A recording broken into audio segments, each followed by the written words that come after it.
जी आप साहब ये शायद फरमाओ कि जिसले रमज़ान शरीफ आ जाता है तो ज़कात की अहमियत हैगी?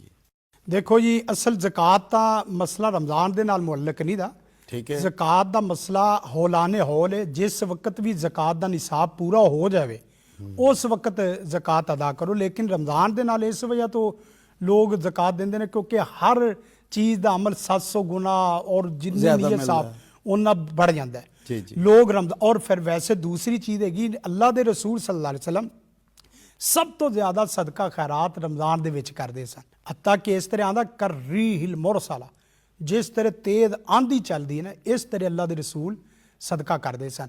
लोग हत्ता कि तुसी अंदाज़ा कर लो ਜਿਹੜੇ डोनेट ते इदारे चलते हैं वो शबान दे विच कोई भी बंदा उन्होंने सदका खैरात नहीं करता। आम तौर पर ਜਿਹੜੇ रूटीन वाइज ने वो तो करते हैं, सिर्फ रमज़ान की आमद ते और रमज़ान की खैरो बरकत और उनकी फजीलत की वजह तो। ये गल दसो साडे नाज़रीन नूं कि ज़कात जिहड़ी है अगर एक मैं किसी नूं मतलब मेरा एक साल का 100 रुपये बनता है, 100 नूं मैं डिवाइड भी कर सकना पर पूरे साल च, या कि सारे पैसे ज़कात दे मद दे विच मैं रमज़ान शरीफ च देने? जी तकसीम तुसी कर सकते जी। अच्छा पूरे 6 महीने साल ते, लेकिन ये तुहाडे ते कर्ज है, फर्ज है। ठीक है। तो फौरन तुसी अदा कर दो। पहले तो तुहाडे हिसाब होवन कि मैं इन्ना दीनी इदारियां नूं, इन्ना हॉस्पिटल नूं, इन्ना गरीबां यतीमां मस्कीनां नूं जिहड़ा ना, लेकिन ज़कात जिहड़ी ना असल चीज़ जिहड़ी वो डॉक्टर साहब किसी की मलकीयत बनावनी चाहिए। बिल्कुल ठीक। मसलन साडे लोग आम तौर पर रिफाए आमा के लोग कामां ते बहुत ज़्यादा खर्च कर देंगे, गरीब बंदे नूं कोई देखदा ही नहीं दा।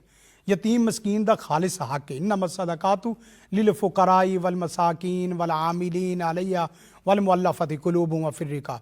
लिहाजा ज़कात जिहड़ा है ना वो पूरे साल ते विच भी दिती जा सकती, लेकिन इमाम शाफी के कौल के तहत कि तुसी अपने फर्ज नूं लंबा ना करो। हो सकता है तुहाडी जिंदगी कल खत्म हो जाए और तुहाडे ते कर्ज और फर्ज पूरा होवे, बाद तो कोई बंदा उनका हिसाब ना जानता होवे कि मेरे ते किन्नी ज़कात का ये पैसा मेरा अदा करने वाला है। तो या तो उनका लिखी पढ़ी स्कीम कर लो, अपने नाल कोई मुशीर वजीर रख लो, उन्होंने कहो भी ऐ असीं 2 महीने तक खत्म करनी, लेकिन उन्होंने थोड़ा थोड़ा करके इस तरह तकसीम करना कि किसी का भी कोई जायद हक पूरा ही ना हो।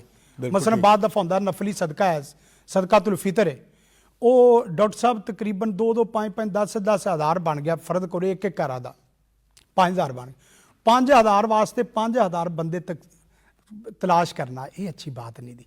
किसी की भी कोई जरूरत पूरी नहीं होती। बिल्कुल ठीक।